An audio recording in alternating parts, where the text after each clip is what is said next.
بالتالي ترتب على وصول اخوان للحكم في مصر توطين الارهابيين بشكل كبير جدا في سيناء، وانت شايف المشكله اللي حاصله هناك شكلها ايه، الافراج عن عدد كبير من المحكوم عليهم في قضايا قتل وارهاب، وبالتالي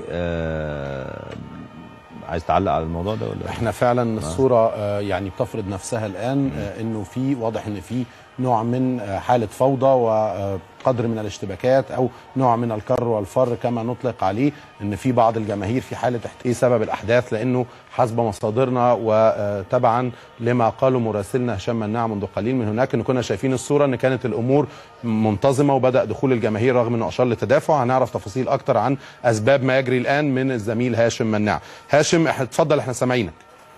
نعم، كانت هناك حالة من التدافع من المشجعين، حالة من التدافع الكبيرة، وحدثت بعض الاشتباكات والمشادات ما بين بعض مجندين الأمن المركزي والمشجعين، ما أدى إلى تطور الأحداث، وقامت الشرطة بإطلاق قنابل الغاز بشكل كثيف، وقامت بتفريق الحشود التي تواجدت أمام النادي. وهناك إطلاق كثيف كان لقنابل الغاز منذ دقائق قليلة. طيب يعني هل الامور دلوقتي هدأت او تحت السيطره؟ لان كنا لسه شايفين غاز القنابل